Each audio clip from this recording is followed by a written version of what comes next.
ماہ محرم الحرام کی 9 اور 10 کی درمیانی رات یعنی یوم عاشورہ کی رات کا ایک ایسا عمل بتانے لگا ہوں، اس عمل کے ذریعے کئی لوگوں کی زندگیاں بدلی ہیں۔ کئی لوگوں نے غریبی سے امیری کا سفر کیا ہے۔ ان میں سے ایک شخص جس کی مٹھائی کی دکان تھی، جب اس نے یہ عمل کیا الحمدللہ وہ لاکھوں کا مالک بنا، کروڑوں کا مالک بنا۔ اور اس عمل کے ذریعے اللہ تعالیٰ آپ کو لاکھوں نہیں کروڑوں بھی رب کی بارگاہ سے مانگے، اربوں بھی رب کی بارگاہ سے مانگے تو رب کائنات اس رات کا صدقہ عطا فرما دیتا ہے۔ عمل نہایت قیمتی ہے۔ 9 اور 10 کی درمیانی شب کے عمل کے بعد رزق کے حوالے سے آپ کو پریشان ہونے کی ضرورت نہیں، ساری زندگی کے رزق کا بندوبست ہو جاتا ہے۔ اور جو شخص اس رات یہ عمل کر لے گا انشاءاللہ رب کائنات اس کو مخلوق کے اندر اس کو کیا اس کی نسلوں کو بھی کسی کا محتاج نہیں ہونے دے گا، کیونکہ اس رات کے اندر امام علی مقام نے اور جن کے جو خیمے کے اندر موجود تھے امام علی مقام کے ساتھ جو قافلہ تھا، انہوں نے اس رات کے اندر رب کائنات کی عبادت کی، اور اس عبادت کا صدقہ رب کائنات آپ کی خالی جھولیاں بھر دے گا۔ جس کے پاس اولاد نہیں وہ اولاد کا تصور کر کے اس عمل کو کرے، جس کے پاس جس کی اس معاشرے کے اندر عزت نہیں وہ عزت کا تصور کر کے اس عمل کو پڑھے، جس کے پاس کوئی روزگار نہیں وہ روزگار کا تصور، جس تصور کے ساتھ بھی آپ یہ یوم عاشورہ کی رات پڑھیں گے رب کائنات وہی اسی رات آپ کے دامن میں وہی آپ کی جھولی اسی چیز سے بھر دے گا۔ دوستو یہ رات، اس رات کے بعد آپ کو پتہ امام علی مقام کی شہادت ہو جاتی ہے، اور کربلا کی سرزمین آج بھی گواہ ہے کہ امام علی مقام نے جیسی شہادت اللہ کے راستے میں اپنی جان کا نذرانہ پیش کیا ہے، تاریخ میں اس طرح کا نہ پہلے کسی نے اپنی جان کا نذرانہ پیش کیا ہے نہ قیامت تک کوئی کر سکتا ہے۔ اور ایک شخص علامہ جلال الدین سیوطی سے سوال کیا تھا کسی نے کہ عقل تسلیم نہیں کرتی کہ جسم کٹ جائے اور تکلیف بھی نہ ہو، جب بھی جسم کٹا جائے اور تکلیف ضرور ہوتی ہے۔ آپ نے اس کو قرآن مجید سے سورۃ یوسف کا واقعہ سنایا۔ مصر کی عورتیں زلیخا کے گھر مہمان ہیں اور کھانا کھانے کے بعد زلیخا کو تانے دے رہی ہیں، تو شہزادی اور یوسف جو ہے آپ ایک شہزادی ہیں تو یوسف غلام ہیں، آپ ایک غلام پر عاشق ہوگی۔ زلیخا نے کہا اگر تم میرے یوسف کو ایک نظر دیکھ لو تو پھر کبھی تانا اپنی زبان پر نہیں کھولو گی۔ عورتوں نے کہا آج ہم بھی یوسف کو دیکھنا چاہتی ہیں۔ زلیخا نے یوسف علیہ السلام کی خدمت میں عرض کی، یوسف علیہ السلام تشریف لائے۔ جب ان کی نگاہ یوسف علیہ السلام کے چہرے پر پڑی تو قرآن نے اس کو بیان کیا۔ جب عورتوں نے یوسف کو دیکھا اس کی بڑائی میں بولنے لگی اور اپنے ہاتھ کاٹنے لگی اور بولی اللہ کیوں پاکی ہے، یہ تو جنس نہیں، یہ تو انسان نہیں، یہ تو بشر نہیں، یہ نہیں لگتا کہ یہ کوئی بشر ہے، یہ تو کوئی معزز فرشتہ ہی لگتا ہے۔ اس کا حسن و جمال ہی ایسا تھا۔ تو جب مصر کی عورتیں یوسف کا حسن دیکھیں تو اس کے حسن کے اندر ایسی گم ہو جائیں کہ ہاتھ کاٹ لیں، ہاتھوں کی انگلیاں کاٹ لیں، ان کو خبر نہ ہو۔ تو جب جو شہید ہوتا ہے وہ شہادت کے وقت اللہ کے جلوے دیکھ رہا ہوتا ہے، تو جو اللہ کے جلوے دیکھ رہا ہو اس کو تکلیف کیسے ہو سکتی ہے؟ اور اسی لیے امام علی مقام نے اس کربلا کی سرزمین پر اپنے تن من سب کچھ قربان کر دیا تھا۔ دوستو یہ رات رب کی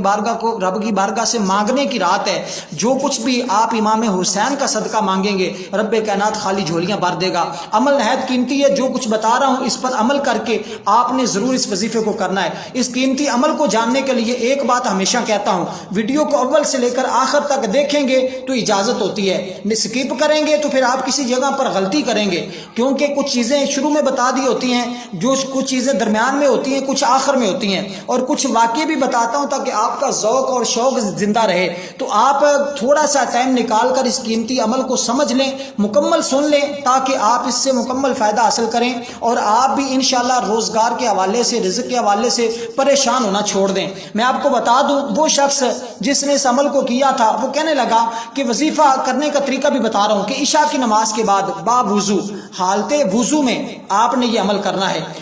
یہ وظیفہ آپ نے عشاء کی نماز کو پڑھنے کے بعد کرنا ہے۔ وظیفہ پڑھنے کے دوران کسی بھی قسم کی کسی کے ساتھ کوئی گفتگو نہیں کرنی، یہ وظیفے کے لیے شرط ہے، اس پر عمل آپ نے ضرور کرنا ہے۔ یہ شخص جو ٹوبہ ٹیک سنگھ میں اس کی ایک دکان تھی مٹھائی کی، اور بڑی کوششیں کی، اس کو بار بار گھاٹا پڑ جاتا، بڑا پریشان حال تھا، اور اس کو جب یہ وظیفہ بتایا گیا اس کے بعد اس نے ہاتھ اٹھا کر الحمدللہ آج تک اس کی نسلیں بھی دعائیں دیتی ہیں۔ وہ کہتے ہیں کہ جب سے ہمارا والد دنیا سے چلا بھی گیا ہے لیکن کبھی بھی ہمیں کسی سے مانگنے کی ضرورت نہیں پڑی، لوگوں کو ہم نے پیسے دیے ہوئے ہیں، لوگوں کے پاس ہمارے پیسے پھر رہے ہیں، قرضہ دیتے ہیں لوگوں کو، تو وہ کہتے ہیں اب ہم بھی کسی کو جب قرضہ دیتے ہیں تو پریشان نہیں کرتے۔ وہ کہتے ہیں کہ ٹوبہ ٹیک سنگھ میں ایک شخص کی مٹھائی کی دکان تھی جو تمام تر کوششوں کے باوجود گھاٹے میں جا رہا تھا، اور اس کو میرے کہنے پر اس نے اللہ تعالیٰ کو حاضر ناظر جانتے ہوئے بڑے خشوع و خضوع کے ساتھ، بڑی محبت کے ساتھ یہ وظیفہ پڑھنا شروع کیا، اور جب یہ وظیفہ پڑھا تو فوراً کاروباری حالات اس کے بدلنا شروع ہو گئے۔ جہاں پر روز 5 گاہک آتے تھے وہاں 10 آنے شروع ہوئے، اور 20-30 حالات یوں بدلے کہ اس کو پتہ ہی نہیں چلا۔ اور پھر وہ کہنے لگا کہ اس کے بعد اپنے کاروبار کو اتنا وسیع کیا کہ آج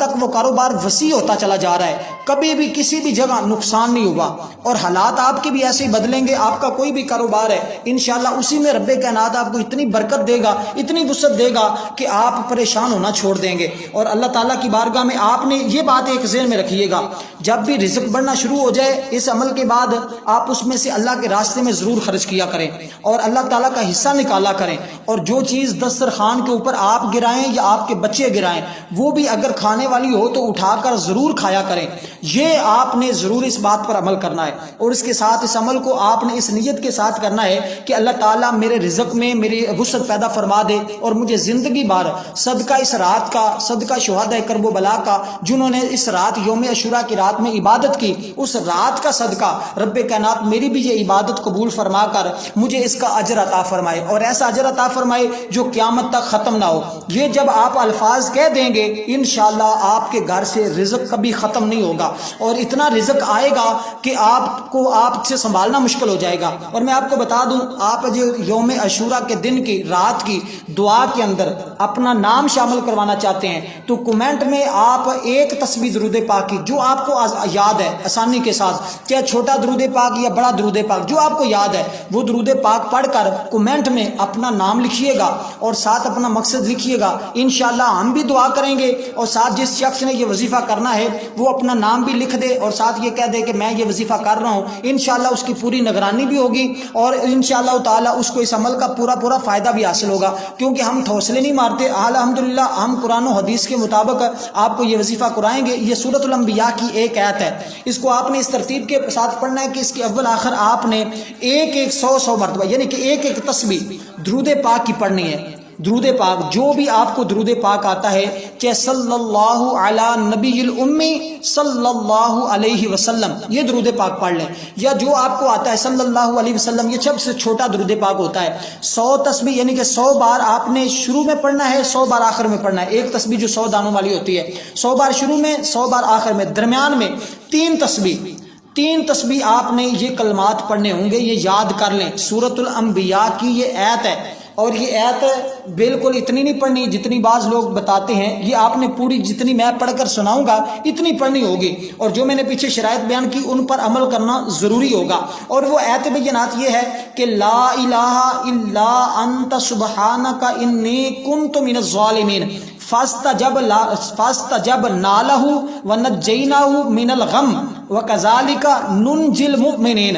میں ایک مرتبہ پھر پڑھ دیتا ہوں، لا الہ الا انت سبحانک انی کنت من الظالمین فاستجبنا له ونجیناہ من الغم وکذالک ننجی المؤمنین۔ یہ اتنی آیت ہے، اس کو آپ نے 300 بار پڑھنا ہے۔ جب آپ نماز عشاء پڑھ چکے ہوں کوشش کر لیں حالت وطر پڑھنے سے پہلے، جو عشاء کے وطر ہوتے ہیں وہ پڑھنے سے پہلے اس عمل کو پڑھ لیں، اور رات کے پچھلے حصے میں جا کر آپ وطر ادا کر لیں۔ اس کے علاوہ جو ذکر و اذکار کرنا ہے وہ کرتے رہیں، اور اس عمل کو پھر آپ زندگی کا معمول بنا لیں، اس کو چھوڑیں نہیں، اور دیکھنا ہر آنے والا دن آپ کے مقدر کا ستارہ چمکتا ہوا نظر آئے گا۔ والسلام ورحمۃ اللہ وبرکاتہ۔